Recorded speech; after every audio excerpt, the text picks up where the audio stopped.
Hey. Wow. This is nerve-wracking.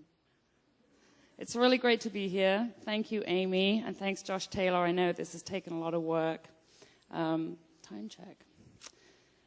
Okay, so I appreciate the introduction from Amy because what I really want to talk about is not just lady bosses, but bosses in general. HiFi Farms was founded back in January of 2015 when I came up here and joined a couple of friends, Lee Henderson and Richard Vinal. And we started this funky little company with a basement grow in Portland. And these were hip guys, kind of music guys, and they knew a lot about weed and a lot about music. And I knew a little bit about business, and we decided to get together and start HiFi Farms.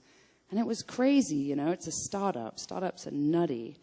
But we kind of gradually created some method out of the madness. And one of the very first things we did was we created Oregon's very first employee stock option plan for a cannabis company. And that was a big deal, you know. We had all come here from other places. And we were building a community here, but we were not from here. And what was clear was that there was already a community here of people who had really put themselves out there as activists or people who were patients, people who were looking to try to support the legalization efforts. And there was a huge community of people here who really deserved to take a place in this industry as it started to emerge. And so we decided to design a company that made every single person who worked for that company an owner in that company. And that is basically what an employee stock option plan does. What it does is it creates accounts for employees that the owners of the company can invest in the same way you might have a 401k, and then the employees can use that money to purchase stock in the company. If you do it early enough in a company, the whole buying stock in the company thing doesn't really happen, and you just kind of give the equity to the employees. And HiFi Farms now has, I think we are at 22 employees, including all of the founders, because we all consider ourselves employees, frankly, and owners. And all of those people, including the 60% of women that we have in our company, are now owners in a cannabis company. And that's huge, because whether HiFi Farms makes it or any of these other amazing Oregon cannabis companies make it, people who have this opportunity to participate in ownership are going to be able to participate in this huge creation of wealth and opportunity that we're going to see emerge along with this industry. And by vesting our employees in ownership, one thing that's going to happen when the federal rules change is we're going to see a lot of money come into our state from other places.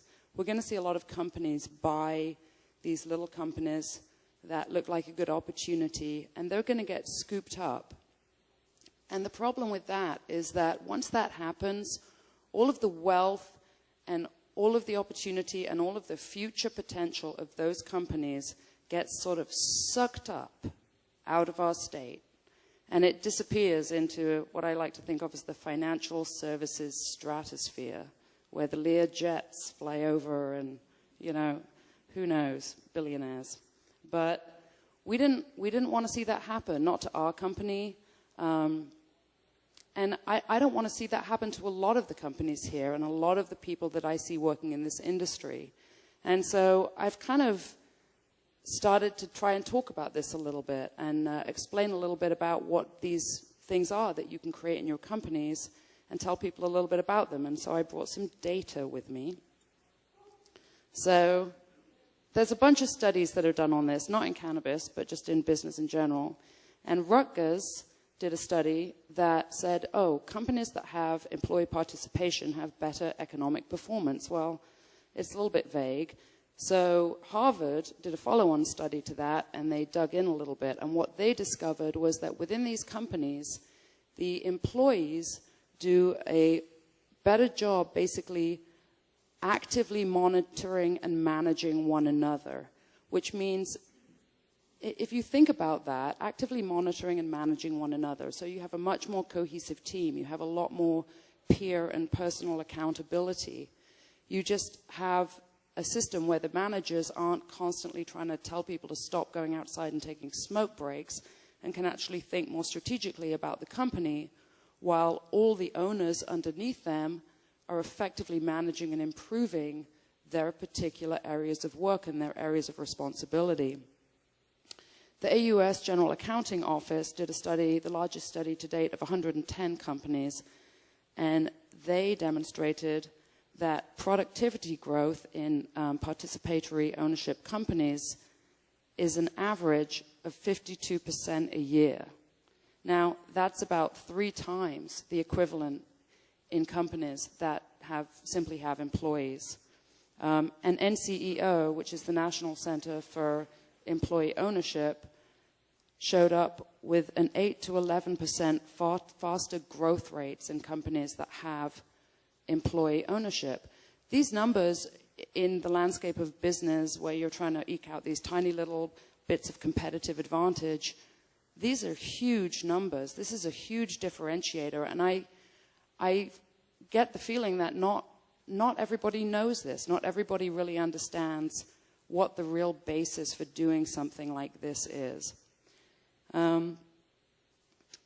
Way more interesting than data are people. And I want to talk a little bit about a guy called John Vincent, who we hired back in September of last year. He is a vet. He came home from Afghanistan with very bad PTSD, and he was basically hooked on opioids and anti-anxiety medication.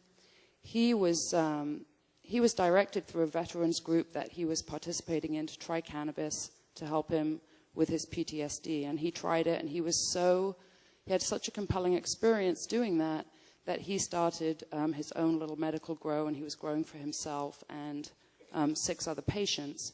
His mom, when he was a kid, had a soil company, and he would, learn a lot from her and go around with her. And that was the area that he was really interested in, and he was hired by a couple of cannabis companies.